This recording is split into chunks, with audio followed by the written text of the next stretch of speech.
In his column for the Daily Beast, conservative Matt Lewis warned the Republican Party is setting itself up for a fall unless they coalesce behind one or possibly two presidential nominees who aren't Donald Trump.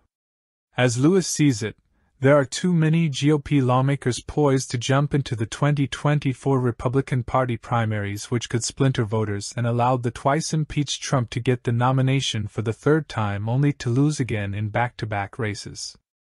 As he explained, there is a wide array of Republicans who are looking for their opening to snatch the GOP mantle away from a weakening Trump who is engulfed in multiple criminal investigations and civil lawsuits.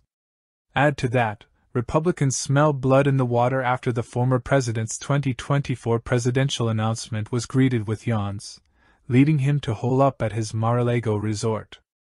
According to Lewis, everyone can see Trump, who is a disaster, lumbering in slow motion towards a primary win in a crowded field, and that is the best reason why those who have no chance of winning shouldn't be mounting vanity campaigns. As the conservative notes, Governor Ron DeSantis, Republican Florida, who has no experience being tested at the national level, is the leading contender, and Trump strategists are hoping enough challengers jump in to dilute his support. In particular, they are hoping that former South Carolina Governor Nikki Haley, formally decides to run. As one Trump insider put it, basically, we're praying Nikki Haley runs.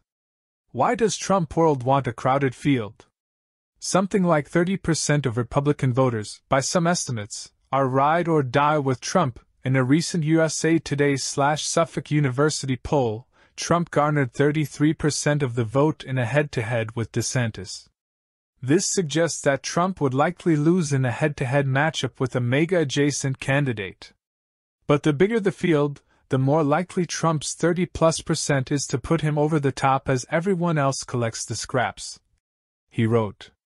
He then added, "It's easy to imagine a scenario where DeSantis, Haley, Glenn Youngkin, Tim Scott, Asa Hutchinson, Mike Pompeo, Liz Cheney, Larry Hogan, Kristi Noem, and Josh Hawley, just to name a few, all run. This could splinter the non-Trump vote and guarantee that the Donald wins with a plurality. Once again, Republicans face a collective action problem. They would all be better off heeding my advice, but individual interests discourage it. Absent a party boss who can force cooperation, we are left with this question: will those Republicans who now understand how dangerous another Trump term would be for America put the country first?" He wrote before warning, "If potential candidates really love this country, they need to consider sitting this one out, or getting out of the way early, to prevent disaster. Otherwise, we all get rolled."